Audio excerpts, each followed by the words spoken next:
Welcome to the Winged Wheel Podcast, the number one source for news, analysis, and discussion on the Detroit Red Wings, the NHL, and all things hockey. Here are your hosts, Ryan Hanna, Brad Crisco, and Evan Lopsinger.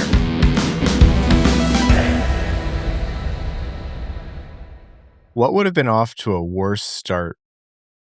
My John Gibson 920 plus save percentage after his first game or two, or your Sweden making the Olympic finals had they lost to the Italians today? Wouldn't have been good. That would have been great, Evan. Are you kidding me? I was honestly about to buy a Team Italy jersey. I was about to do that too. And smoke a cigarette on video In studio. during this episode. I would have let you. It would have been terrible audio because I would have been choking the whole time, but I'm just dedicated. Well, you and Sweden would have had something in common then. Yeah, that's true. It was a 1-goal game with, it was really late into the third before they scored their fourth. Yeah, it was. And they were on their second Italian goalie. Oh, yeah, I forgot Clara got hurt. He got hurt, yeah. And then you guy came in and was like, he was stretching after making 5 saves in his first shift on the ice. There's never been a colder goaltender in Olympic history who made more big saves than that guy. That was sick. Well, he's Italian, so there's a 1,000% chance he knew he was backing up that game, so he had his feet up in the room before the game smoking a cigarette. Just trying to calm down. I don't want to borrow from the Olympic segment here, but man, the parties in the Italian enclaves all over the world. Hamilton, Ontario would have looked like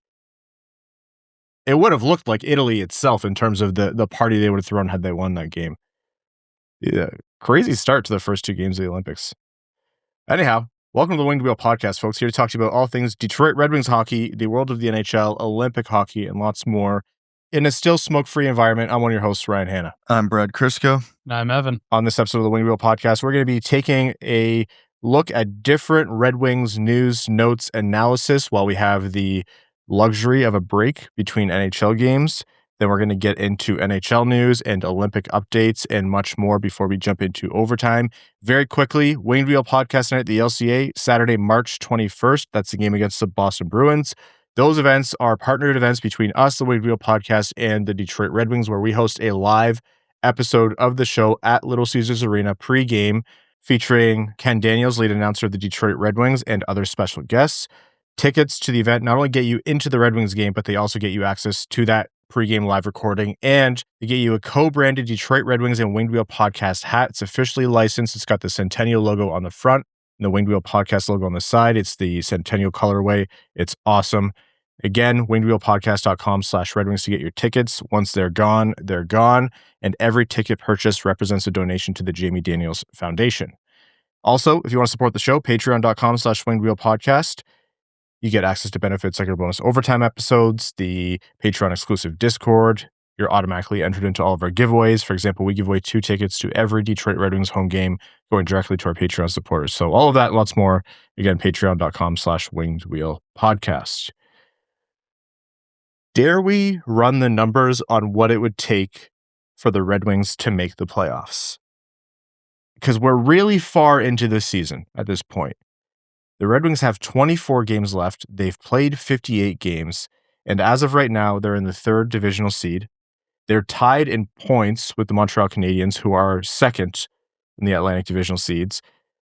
And they have more regulation wins, but they have just played 1 more game than the Habs. Now, it's extremely tight. Buffalo is just 2 points back of Detroit, 1 game in hand, and has even more regulation wins than Detroit. But still, Detroit's in that mix of 2nd to 4th in the division. Is this comfortable for you yet, knowing, as Brad snorts, knowing that through 58 games, the Red Wings have 72 points, a .621 points percentage?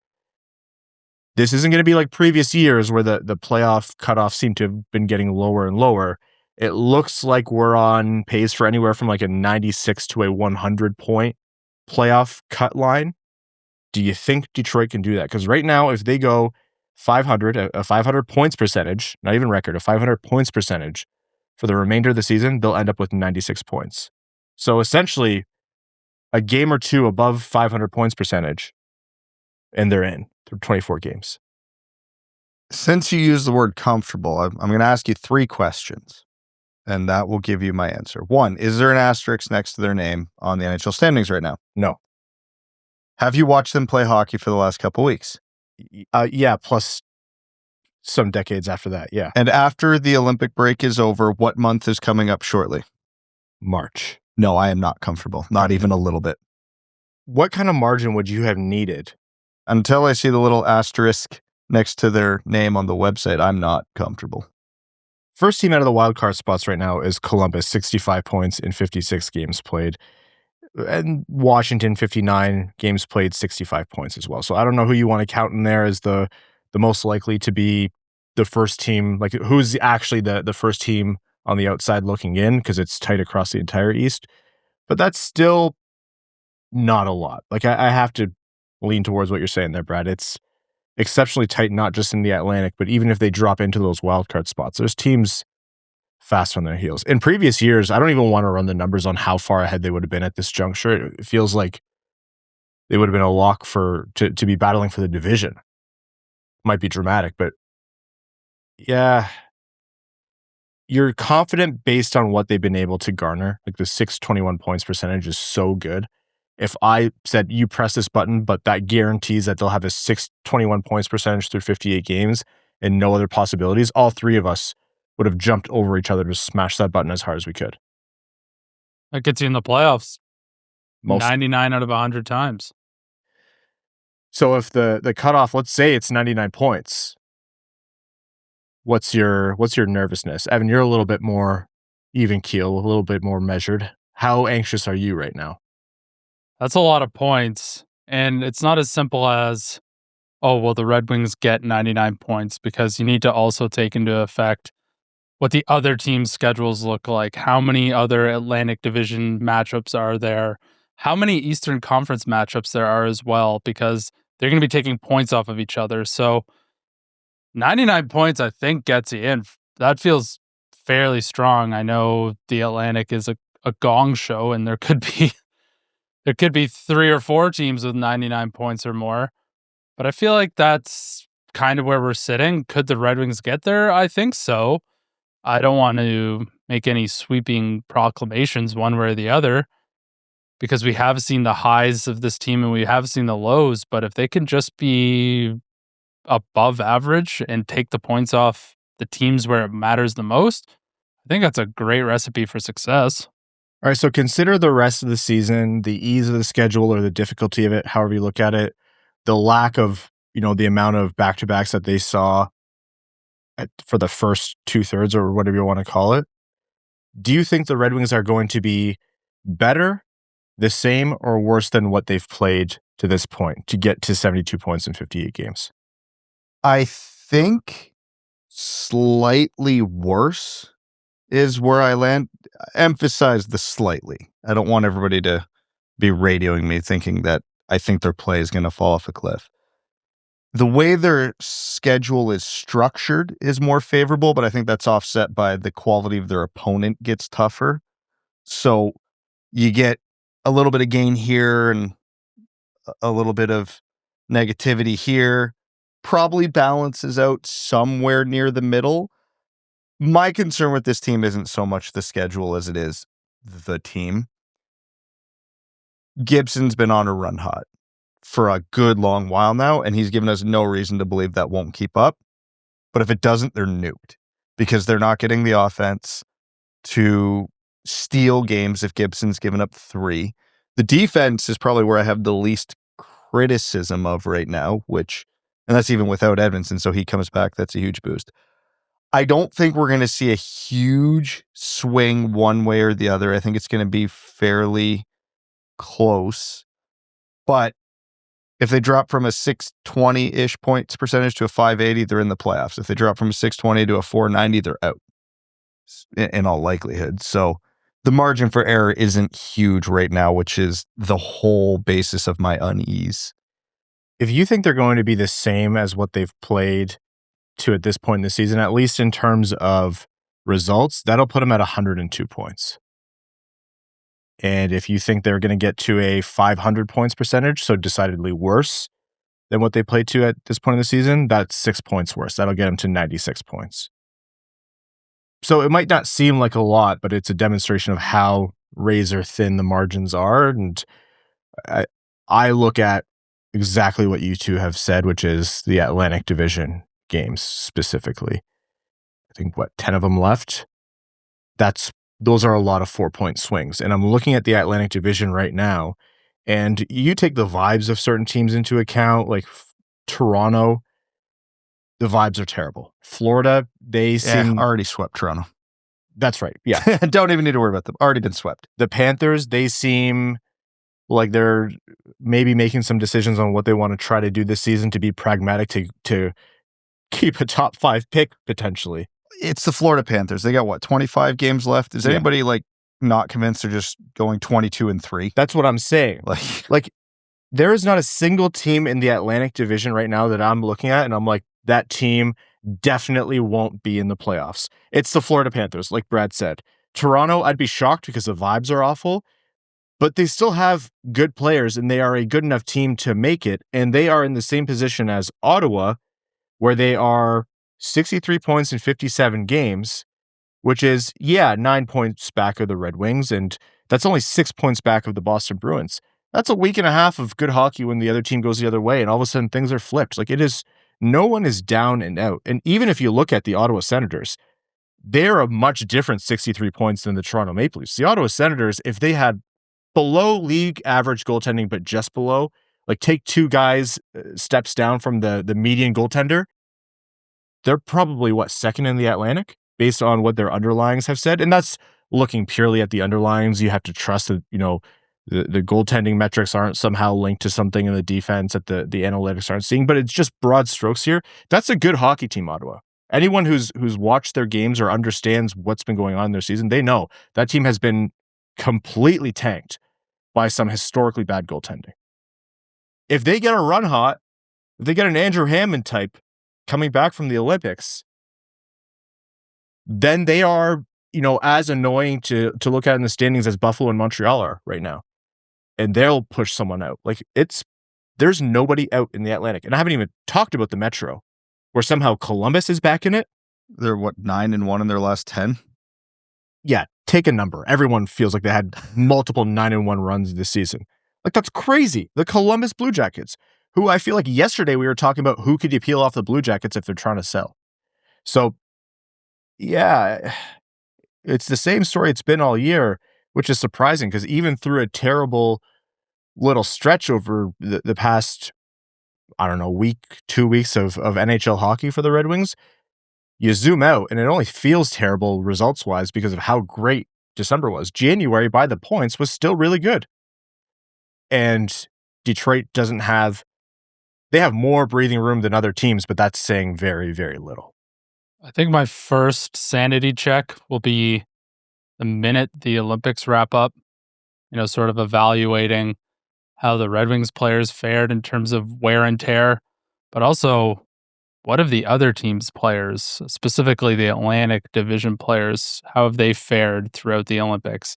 Who's coming back hurt? Who's played a bajillion minutes and the fuel light might be coming on? And then my next one is post-trade deadline. Who did the additions? Who did the subtractions? That will start to paint a picture on, who are the pretenders and who are the real contenders in the division to make the playoffs. It's funny you say that, and you're like, okay, sweet. So who from the Atlantic has sent a ton of players? The Tampa Bay Lightning, who are just about the only team in the Atlantic who are out of reach, and probably one of 2 teams in the entire East who you could say are comfortable. So, okay, great. If the Tampa Bay Lightning tumble a little bit after the Olympics, does probably net nothing for Detroit. Actually, probably would be worse for Detroit because it means they drop more games to other teams if that happens. Yeah, I think you look at Montreal, for example, if Nick Suzuki goes down with an injury, or apparently Juraj Slafkovsky, although he brings his best for... You mean Gretzkovsky? Yeah, brings his best for international games only, so maybe that's not a great example, but Nick Suzuki going down with an injury would be devastating for Montreal. That's a big loss for them. So it's also what some of those guys are going to have to go through too. It's not just the Detroit Red Wings who have their best players playing through the Olympics.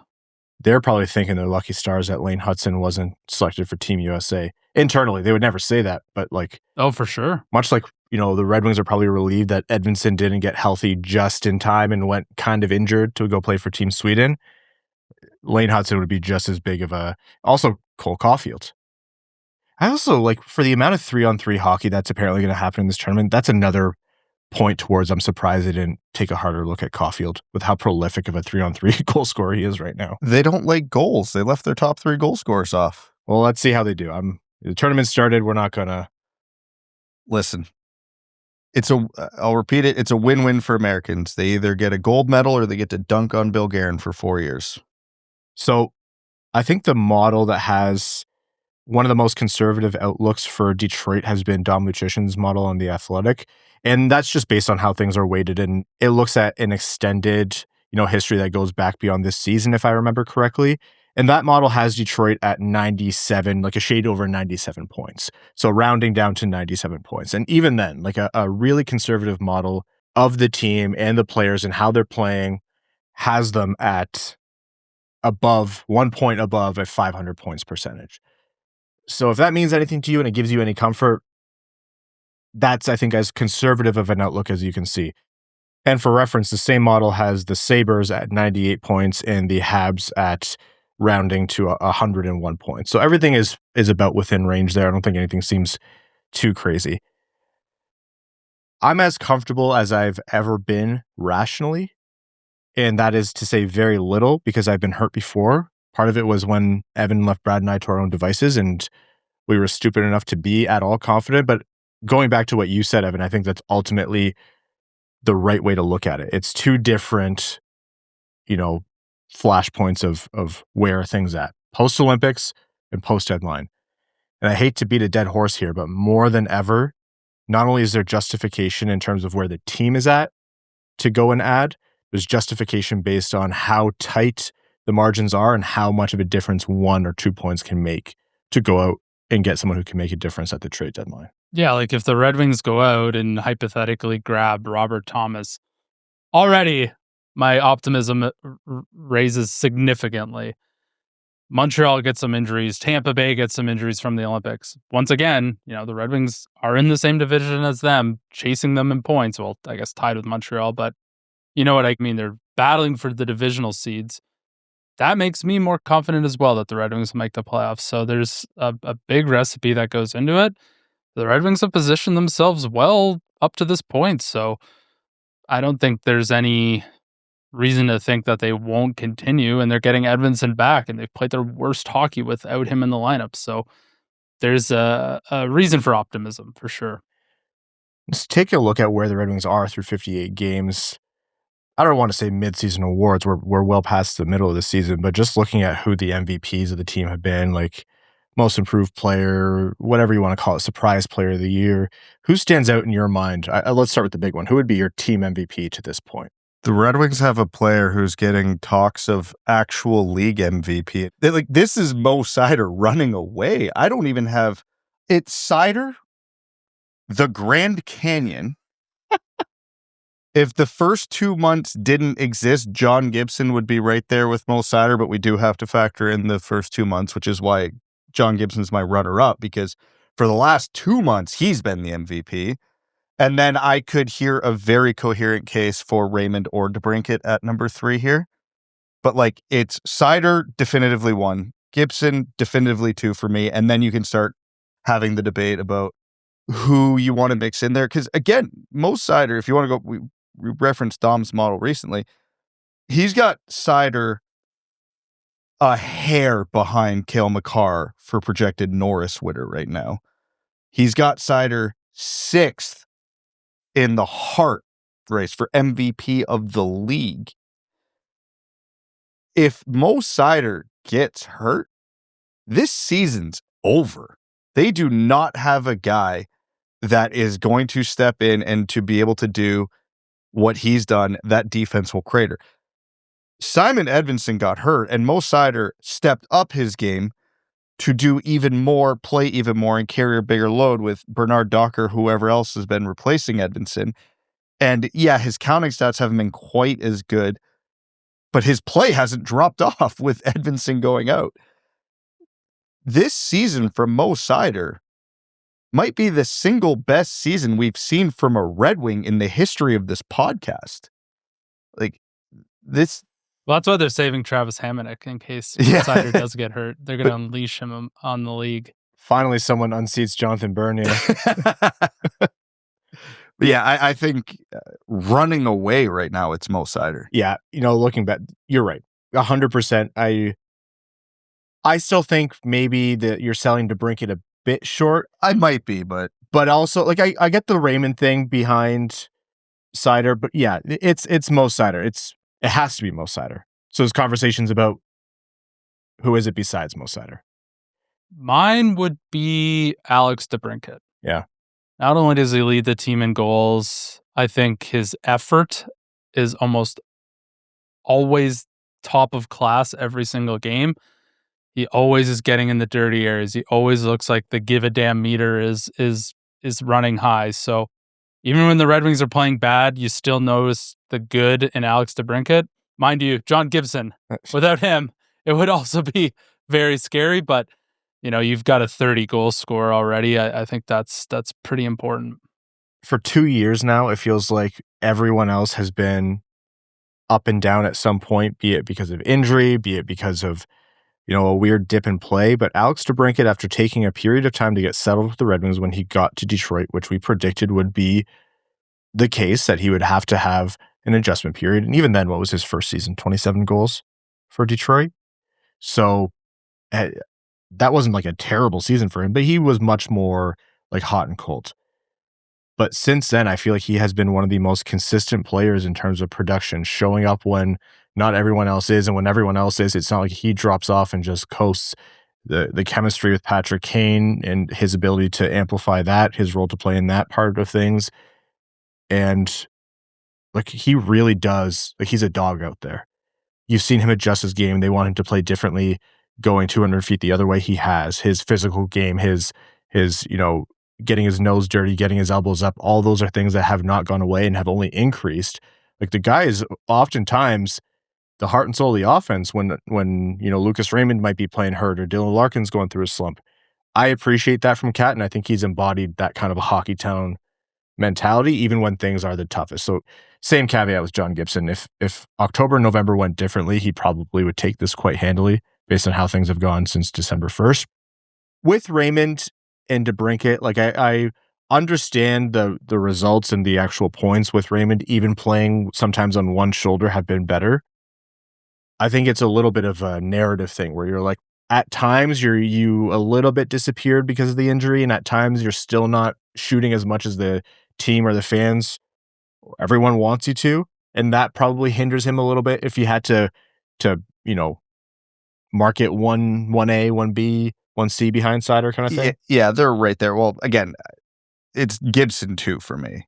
But if we're talking best forward, the problem I have judging the forwards this year is the group, by and large, hasn't been great this year. They've had their hot flashes, and we're going to talk about in a future episode about how it's only ever one line going at a time, and they've all had these episodes of disappearing. Yeah, again, I could easily be talked into DeBrincat here at 3. I could easily be talked into Raymond. Even Larkin, I think, has been a little over-vilified for his production drop-off. He's still a 30-goal scorer. Yeah, I could go either way. I think it's just different flavors of the same thing. Do you prefer the playmaking element that Detroit lacks? Well, Raymond's the one been providing that this year. Do you need the clutch goal element of things? Well, that's been DeBrincat this year. So it's just different flavors of the same result. Yeah, Larkin is 4 goals away from his 5th consecutive 30-goal season. That's crazy. Yeah. That has to be one of the most slept-on 30-goal streaks in the league that people probably haven't realized. Speaking of Seider, I believe it was Dom in The Athletic who had him. Yeah, it was second in Norris and like projections by a couple decimal points. Like, he was not far behind Makar. How will the actual voting go? I think differently just because of how voting tends to go with these things. But I think the narrative of the Red Wings' 10-year drought and then they get in the playoffs on the back of Mo Seider having this type of year. Voters look for narrative. I think the two appealing narratives going into the Norris race are going to be Mo Seider dragging the Detroit Red Wings into the playoffs and Quinn Hughes going nuclear on his new team. That's going to be a fun debate, in an actual fun way, not the whole stupid Seider versus Bunting thing in his rookie year. I'm so happy. That wasn't stupid. No, you love that? It was. We were on the Seider end of things, so it wasn't stupid. It exacted an emotional toll. That's for sure.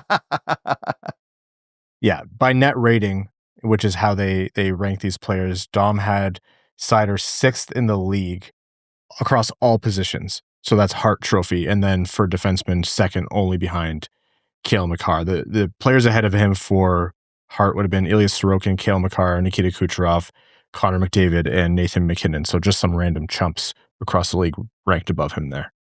And just behind him, Zach Werenski, Jack Eichel, Jason Robertson, and Jake Sanderson.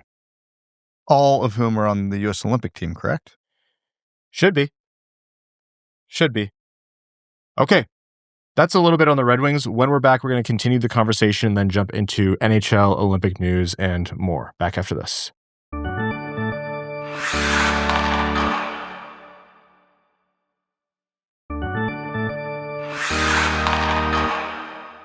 Welcome back. More Red Wings news. It was announced by the Red Wings that they are going to be changing up their TV and streaming plans starting next season, 2026-2027. So what they've said, and they are following suit with the Tigers, obviously both owned by Illich Sports and Entertainment. They said Illich Sports and Entertainment has entered a first-of-its-kind partnership with Major League Baseball, which will provide broadcast support to both the Tigers and the Red Wings. This partnership will create a new platform where fans throughout our home television territory can watch games when and where they want through the same options that have been recently available. Information on cable and satellite providers and streaming subscriptions are to be announced at a later date. And most importantly here, which I know were a lot of people's first questions, Red Wings coverage on FanDuel Sports Network Detroit is expected to continue through the end of the 2025-2026 season.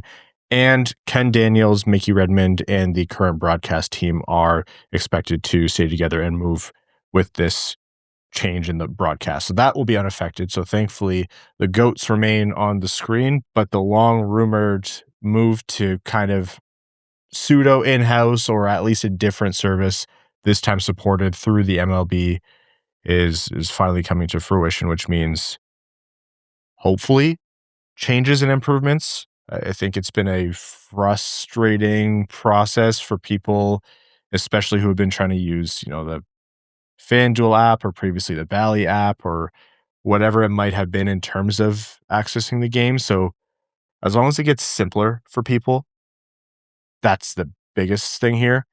Those details that are to be announced are going to be the crux of how this goes. So, I mean, I hope this isn't one of those scenarios where you need a subscription and then a subscription on top of it kind of thing. Ideally, this is an opportunity taken to kind of improve a lot of what's been a pain point for the viewers for a while now. So, I mean, the good news is that this doesn't change anything with Ken and Mick and everyone on air. But yeah, looking forward to hopefully this being a positive change. It'll be interesting to see how it all shakes out. I think when people saw this, there was a sense that there would be an improvement. That was my initial reaction as well. I think the way things have gone over the past couple of years, definitely some areas for improvement. Obviously, I think the biggest thing for me and for a lot of people is access and the simplicity of access.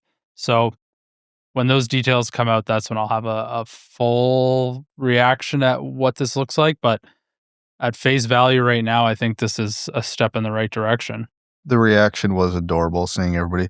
Does this mean they're changing Ken and Mick? If they ever change those two, it would be followed by the biggest boycott in professional sports history. I think they're safe.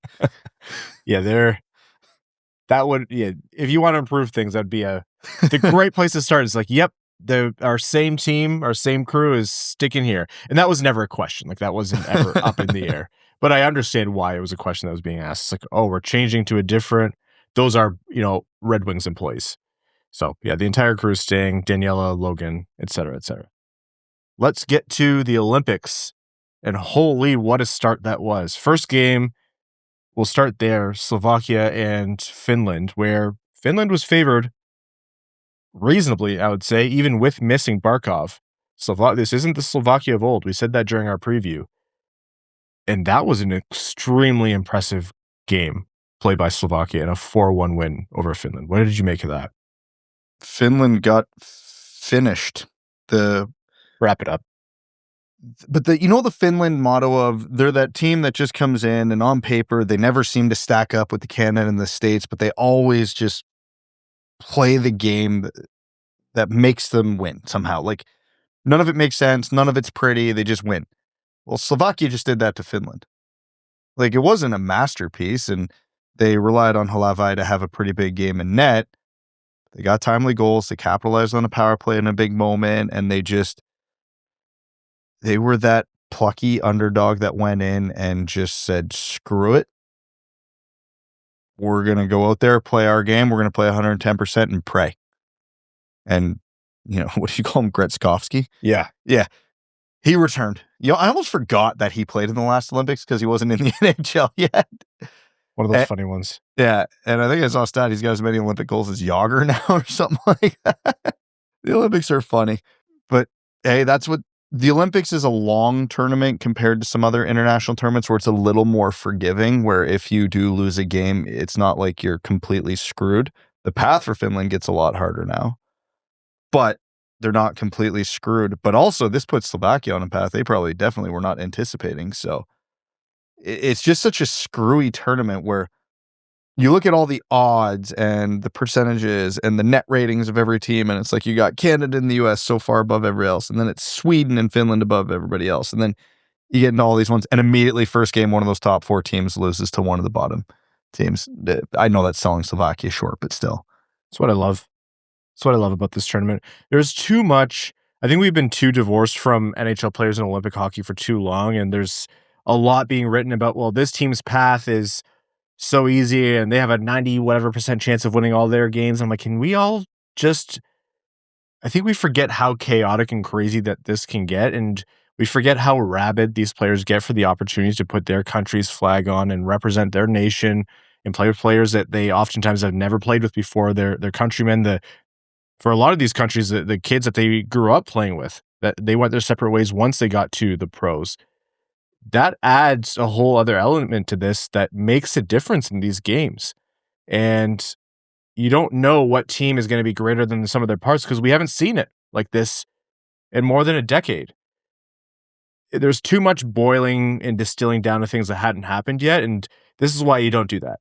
Because, well, most people are like, this team has this many NHLers. This team has 5 NHLers. Therefore, this team is better than this team. Well, Slovakia doesn't have a whole lot of NHL players, but they played a very structured, team-oriented game, tried to keep Finland to the outside. I mean, Finland still got 40 shots. Like, Finland was putting rubber on net. They just wrong place, wrong time. But this is what happens. Teams that are organized and have a game plan and they stick to it are going to beat the teams that just think they're going to brute force their way through the tournament. You cannot do that because these guys are still high quality players. And when they play in a structure and they have good leadership from a guy like Thomas Tatar, they're going to have an opportunity to upset teams. And let's be honest, UC Saros had a terrible day. Yeah. But it's one game, right? And that's all it takes. So hats off to the Slovaks. They came in with a plan and they came away with the win. That's the beauty of everyone is going through this chaotic mess of like traveling across an ocean for the most part. I mean, the Italian team, obviously. They walked down the street. That's right. Probably why they had a hot start. Yeah. But like their teams are rusty, or they haven't played together, or their sleep hasn't adjusted, or they're just completely bewildered on a different kind of ice sheet kind of thing. All of those are confounding factors, and it leads to the teams who kind of can figure that out and get off to a good start. It causes some chaos, and it's a great start to the tournament. I love the fact that it was unpredictable. So good for Slovakia, and put the Finns, it made their path a lot harder. You kind of have to make sure that you don't slip up too much moving forward because you only have so much margin if you want to make an impression here. Speaking about, confidence going into the next games, the Slovaks will be riding high. They think they can take out Finland. What's stopping them from taking out Sweden, who we're going to talk about, had a bit of a shaky start against Italy. When I opened up the betting lines today, Sweden was minus 10,000. I've never seen so many zeros. So the Slovaks, I think, are full of confidence, thinking that they could probably take this pool. Well, I mean, they do play Italy on the 13th. They have to get through their biggest hurdle still. They won't get ahead of themselves, but they've positioned themselves well to take a run at winning the pool. Italy and Sweden. That game finished 5-2, which of its own right, you would look at that and be like, whoa. Context really mattered in that one.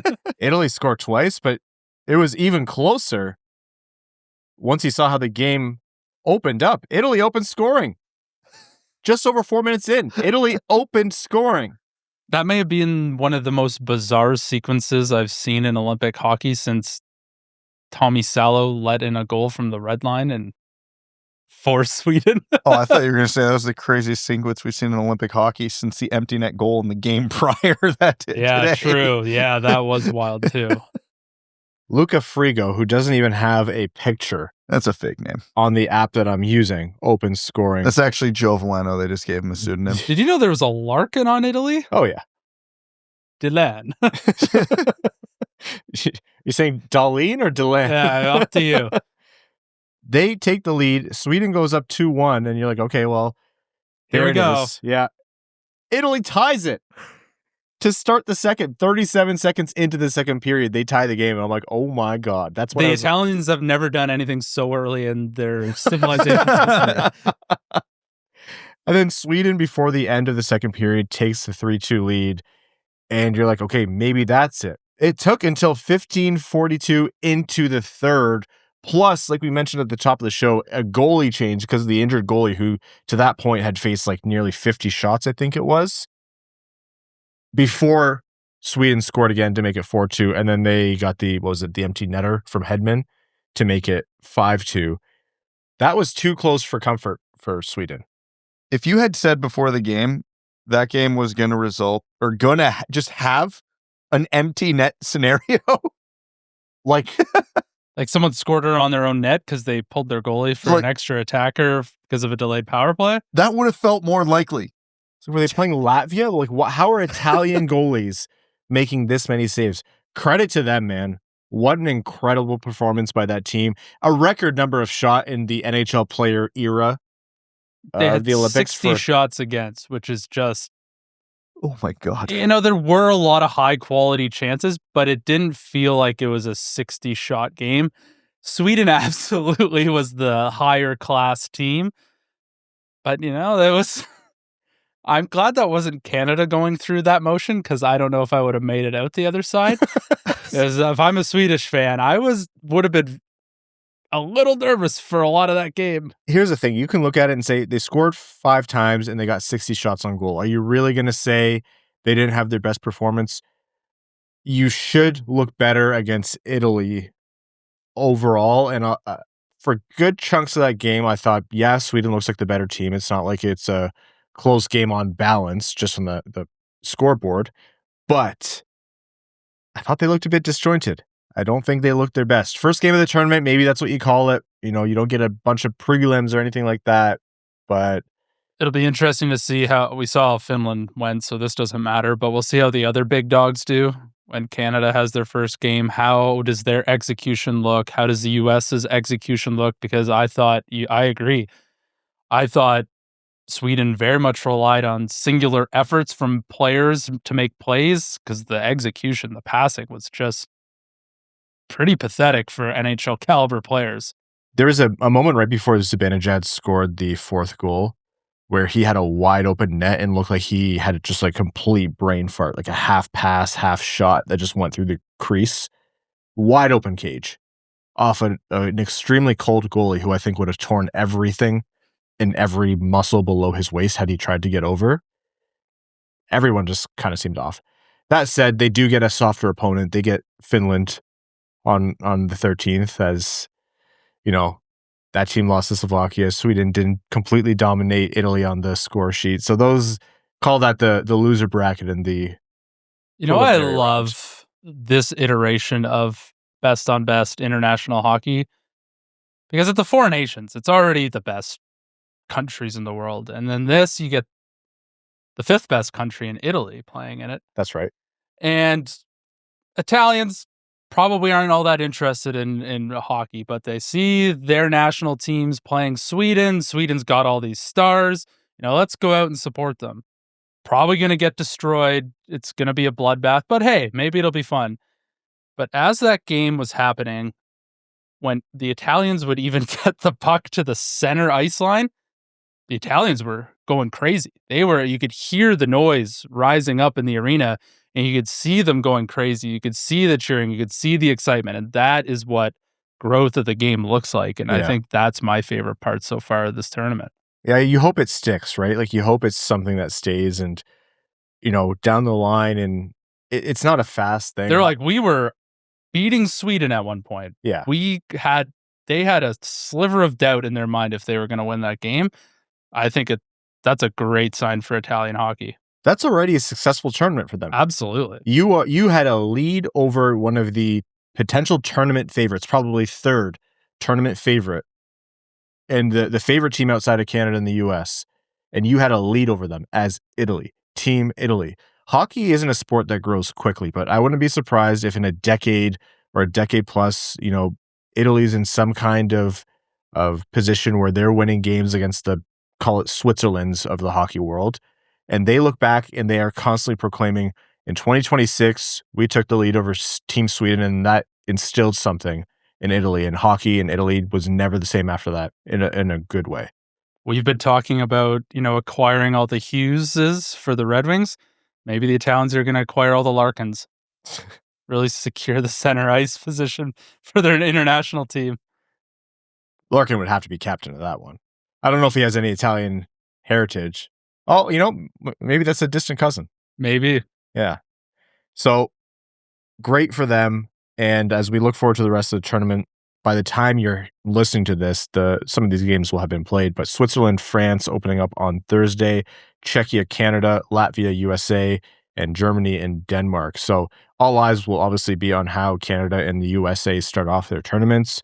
Canada with a tougher test against Czechia, and I'm sure they're watching that opening of the tournament, especially with Sweden, going, okay, we know it's probably likely that people are going to feel a little bit off kilter, a little bit not at their best. We have to make sure that we're executing properly.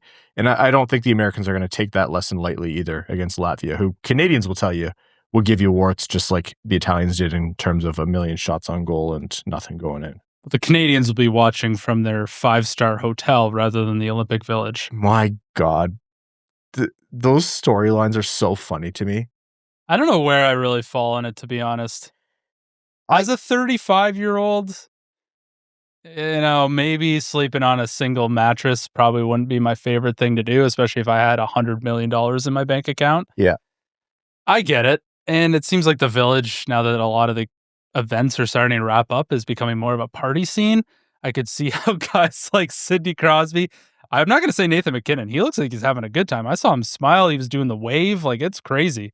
I don't know who this guy is. Not if you ask him. No, definitely not. He said, I'm not here to have fun or... Yeah, and then he's doing the wave. We saw him smiling. I could understand why some of the guys are like, yeah, one night of this was good.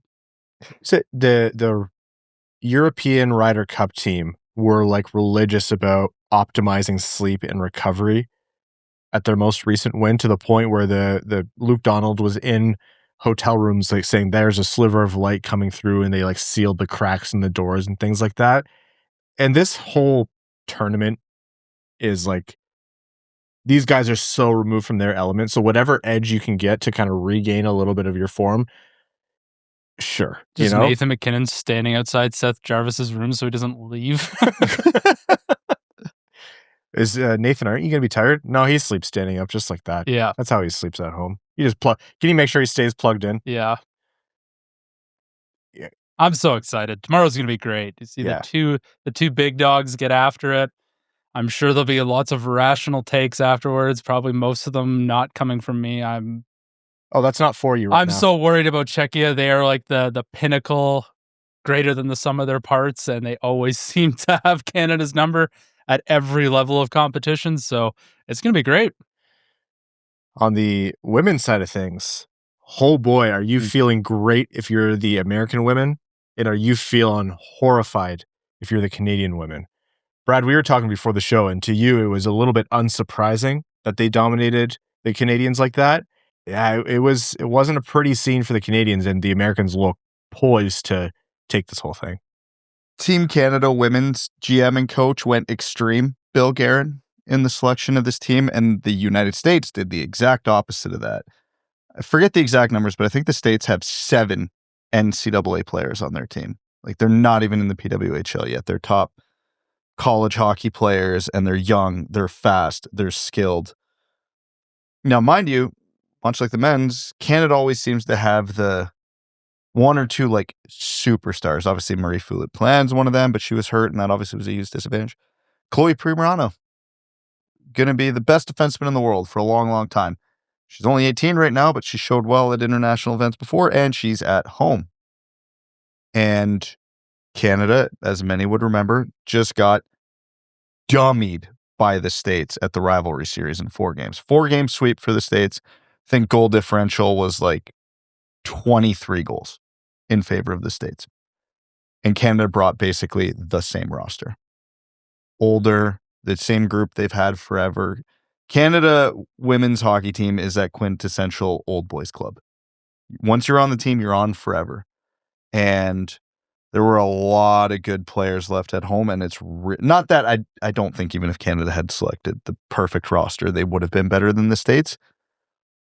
But it wouldn't have been this extreme. Like, this was, you know how every once in a while you see a 5-0 game or a 6-0 game, and it's just like, okay, goalie had an off night. It is what it is.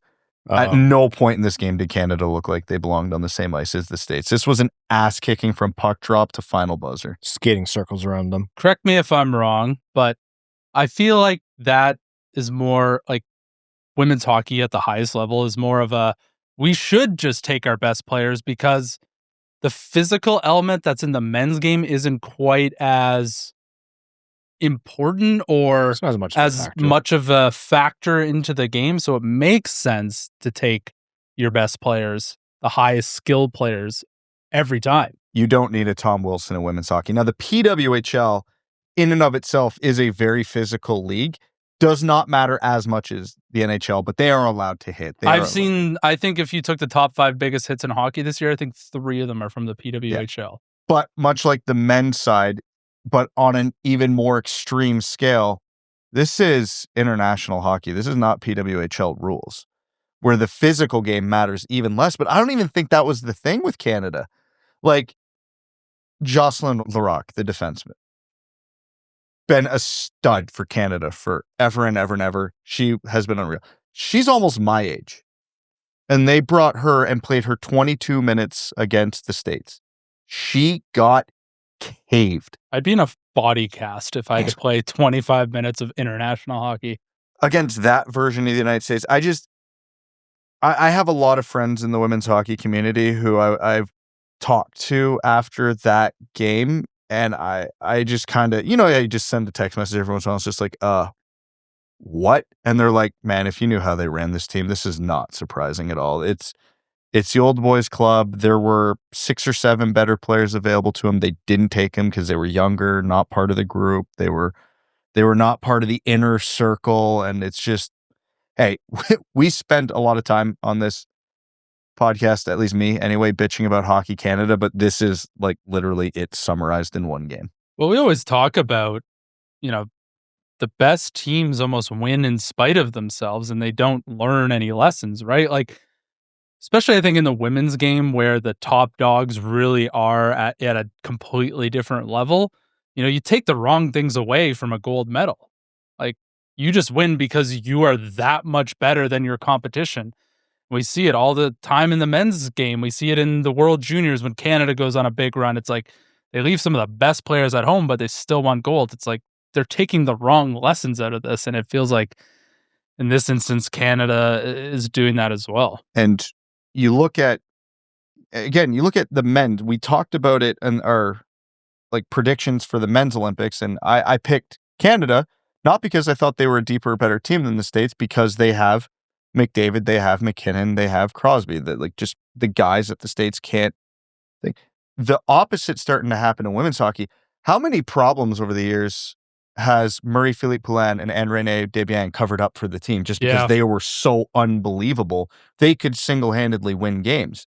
Well, now you look at the States, they've got Taylor Heisey. Oh, they've got Caroline Harvey. Oh, Erin Frankel's probably the best goalie on the planet right now. And Canada still, Sarah Nurse is not the player she used to be. Natalie Spooner isn't the player she used to be.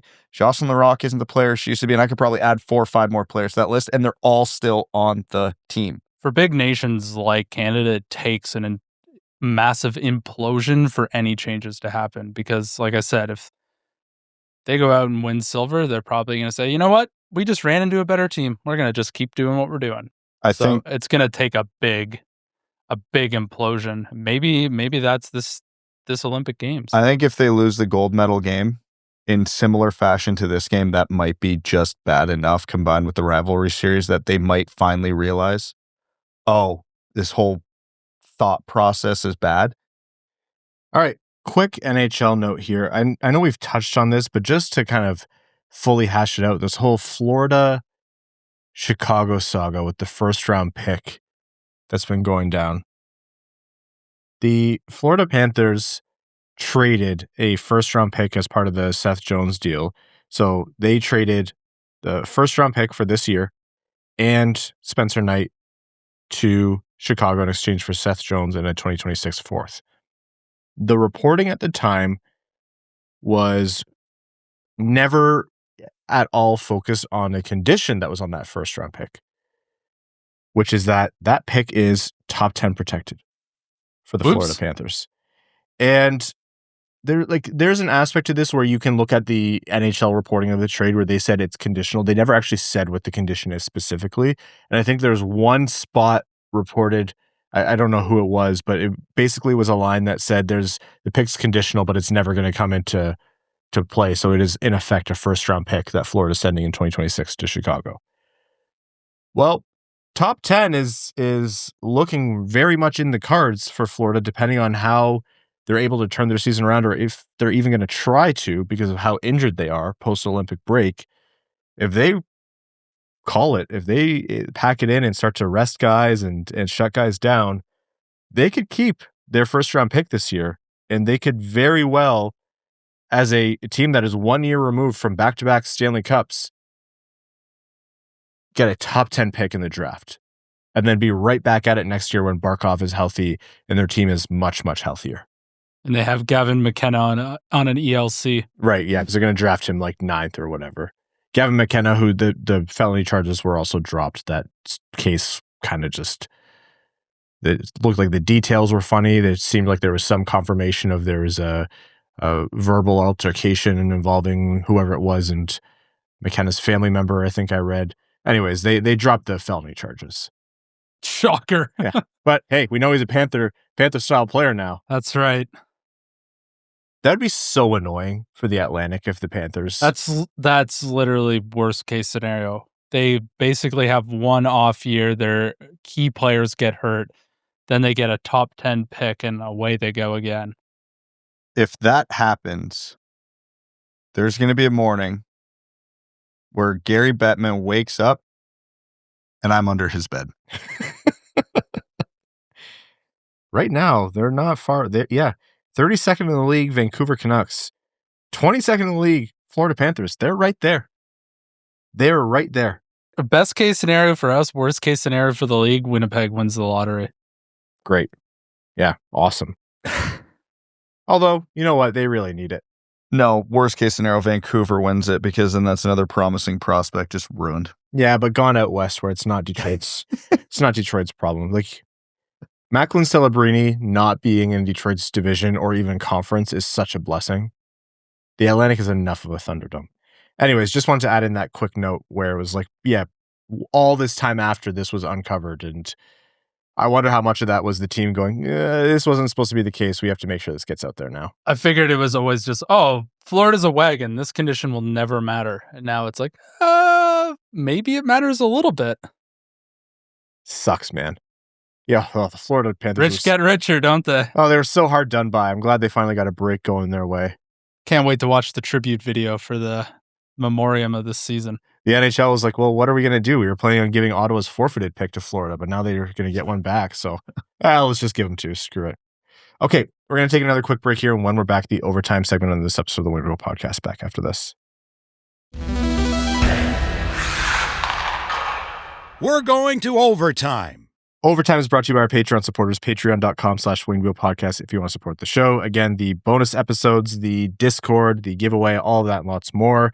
Bonus episodes are a great time. We let loose, we have fun. You get bloopers, outtakes, thoughts with Evan. It's a lot of fun. It's a little bit of a different feel to the show, but we enjoy doing it. So again, patreon.com/Winged Podcast. Let's take some questions from our patrons. Detroit Hockey Fan 14 says, how sustainable is what the Red Wings have done this season?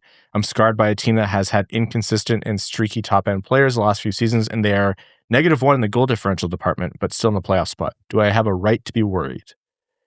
I mean, as evidenced by the opening segment, yeah, I think you have a right to be worried. Is everything sustainable? Technically, yes. Is it guaranteed to be sustainable? I would say there's varying degrees to it. I think,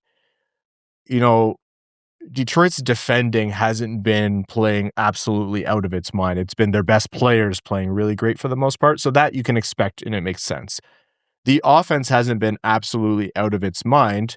It's been contributions from various, players or lines that pop up and go away over time. A few guys are more consistent than others. The goaltending is the one that's, as is the case across the entire league, that's the most tenuous. Like John Gibson, as Brad said, has not shown us any reason to believe that he'll get back to like terrible October, November form, but it could happen. Could happen to any goalie in the league. So that's the biggest if in my mind. The view for optimism here, and far be it for me to ever be the optimist, we haven't seen the Red Wings at their truly best for a sustained period this year because it feels like they've never had more than one forward line really clicking offensively for a sustained period. The Larkin line gets hot for a bit, and then at that time, the DeBrincat line's cold, and then that line heats up. The Larkin line goes cold. The top six goes cold, and then JVR decides he was going to make a run for the Rocket Richard.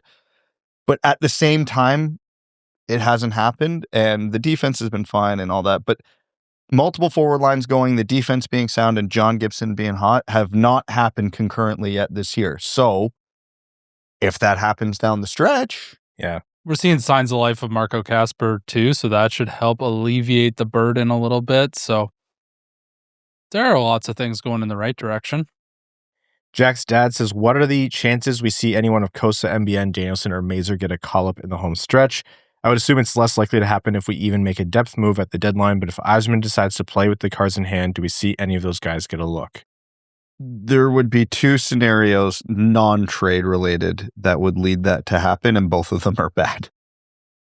A lot of injuries, and you have to. Or March happens again, the wheels on the bus go off, and they're just looking for a spark. And that would also mean John Leonard was already called up or is also hurt. Like I think he would be the first guy up because at this point you're getting away from experimental players. It's so much less likely. Well, I'd be looking at John Leonard coming up, and then if you can find an expiring guy on a friendly trade, doesn't cost a lot, who might help you with the push, even if it feels like a horizontal move, that might be the play. Like I'm not sure calling up MBN and Danielson and injecting them into the third or fourth line is really going to. I don't know if teams think that making those injections are a recipe for success to make the playoffs. All right, next one here. The Dandyman Can says, I've heard White Cloud could be available, and I think that he might be my top defensive choice now.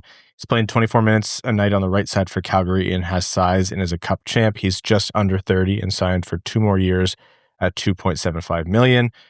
In addition, what do you think about Evander Kane? I heard he could be moved for a mid-round pick when he has toughness we lack in the capability to play on the top line with Larkin and Raymond or in a depth role. Plus, this is a contract year for him, so he should be motivated. In the very likely chance the big names don't move at the deadline, I think he has the highest upside for a guy in the rental price range we would consider.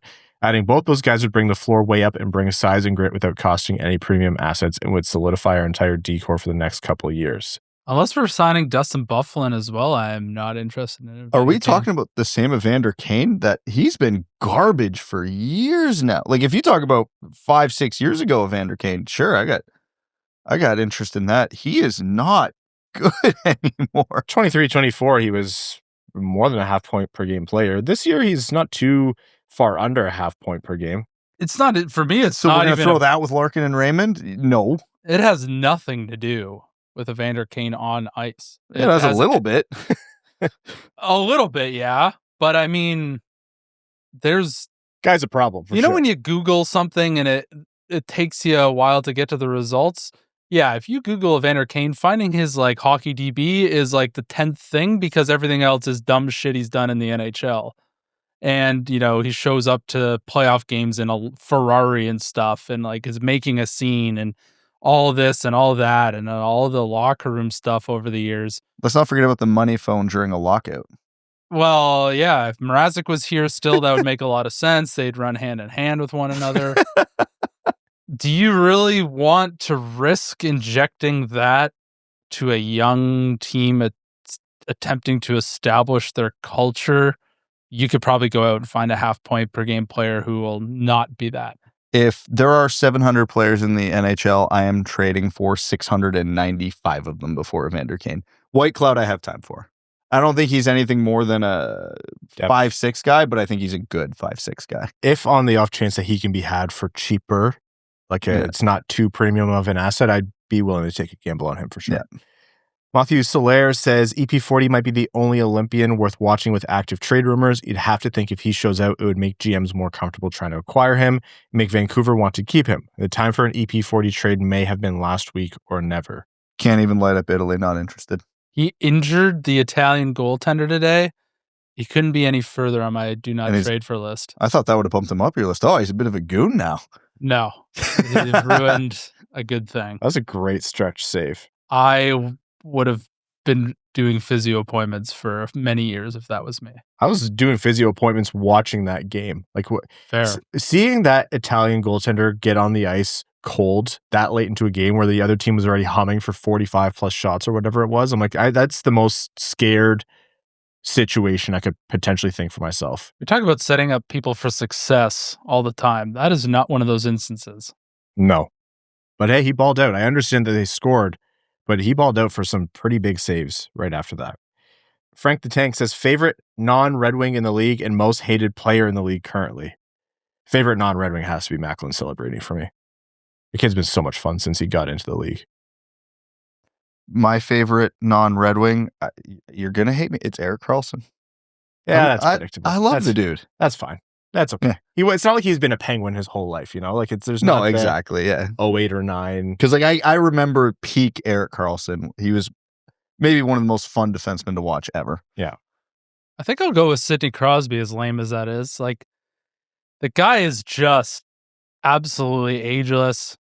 He is the inverse of Evander Kane, where if you Google him, the first thing that comes up is his hockey DB, and that's pretty much it. Like, just been an ambassador for the game since he was like 8 years old. He's been just the model ambassador for the game, and he's like one of the OG dogs. There's also something funny about my favorite and most hated both being Ottawa Senators captains, because I can't stand Brady Tkachuk. You take Brady over Matthew? Yeah, Brady by a mile. Can't stand him. I think, Matthew's success has put him at the forefront for me a little bit more, so I think he edges out Brady in my mind. Brady Tkachuk been more of a thorn specifically in the Red Wings side because they've been at the same level. But with Matthew Tkachuk, I'm like, there's just a little bit more to him of that rat factor. I feel like Brady Tkachuk actually throws punches as often or more often. No, he doesn't. Logan Stanley taught us that. Well, Logan Stanley, wait till he wasn't looking. I wouldn't want to be fighting Logan Stanley. Yeah, that was another example of Brady Tkachuk starting shit and not willing to finish it. And I think Matthew does that a bit more. He absolutely it's does. It's 1A, 1B for me. Yes. The Twins Twiddle-dee, twiddle-dum. That's right, yeah. Nick Cousins. Classic. Yeah, that's a good one. Mason Van Opham says, could there ever be an outdoor episode like the Wings did with Ozzy's Shack, maybe at the eventual Winged Podcast golf tournament? Oh, hell yeah. Absolutely.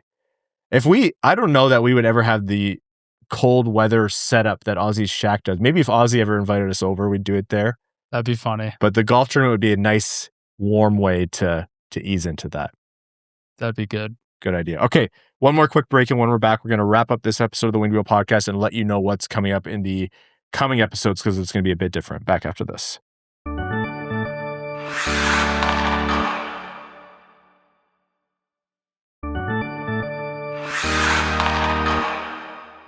All right, thank you so much for tuning in. Here's what's coming up on Sunday. You're going to hear an episode of the Winged Wheel Podcast that's already been recorded, actually. It is a Red Wings Roundtable remote episode with us three hosts and Max Bultman of The Athletic Detroit and Prashanth Iyer, Winged Wheel Podcast contributors. Been a while since we sat down for a roundtable, so that's a bit more of a removed from the news episode and focusing in just on the Red Wings from a broad kind of view, seeing the forest for the trees, looking at what's ahead, more of a concerted conversation about, how the Red Wings season has gone and what's to come. So excited for you to hear that on Sunday. So don't be concerned if you don't hear any Olympic news. We'll be back with you for full updates on the following midweek episode. No problem at all. And that'll be on the 18th on Wednesday. So a little bit of a diversion. Won't be an overtime for that episode. Apologies, but we'll make it up to our patrons. But we're excited to bring you that, and we'll be back with you in studio on the 18th. For now, thank you so much to all of you who've tuned into the Winged Wheel Podcast, patreon.com/Winged Wheel Podcast. If you want to support the show and join our patrons in making this show happen through their membership in the Dub Dub Club, if you want to help us out, but Patreon's not for you, that's totally okay. Wherever you get your podcasts, if you subscribe, that helps us out a ton too, be it YouTube, Spotify, Apple Podcasts. Leave a rating, a review, thumbs up, the heart, or whatever it might be. Those are all big ways that you can help us as well if you want to go that extra mile. To our name level supporters on Patreon, we cannot thank you enough. Arjun Shankar, Aikfer, Martin Norberg, THL Champ, Samuel Soderholm, Klaus Sorensen, Mikkel Predstrup, Glenn Brabham, Rain Dano, Below Average Ball Hockey Goalie, Matthew M. Rice, Darb EQ, Sea Lion, Detroit Style, Deep Dish, Cider, Bingo Bango, Hassam Al Qassem, Asher Killian, Kalen Wood, Alex Toger, That's What I Appreciate About You, Derek and Stam, Matt McKay, Andy Hardcore, Sam Bankson, Citizen High Five, R.A., Aaron Hudson, Admiral Matt S. of the Cheesebag Navy, The El Cato, Stephen Ortlieb, Jonathan Miller, Give Blood a Fight, Probert, DJ Denton, Carl Bertinen Aluski, Raul Pudd, Jay Gollum, Settlers of Catan, Stan, John Engels, Alex Bonilla, CB55, Connor Scovey, Adam Zawiza, Adam Rose, Denny's Gamer Girl, Drinking Bailey's from a Shoe, Hockeytown Matt, Mr. Kuzi, Chaotic Monkey, Craig Kibble, Iserplan Stan, Clip Clop Nene, Podgy 713, Unapologetic Gibson Truther, Griffin Not from Grand Rapids, Winter Knight, Marty, Kazi the OG13, Jeff Pridemore, Eric Hill, Butts Carlton, Best James Bond, Beer League Legend, Alec, Mark Hernandez, Slim Smitty Cards,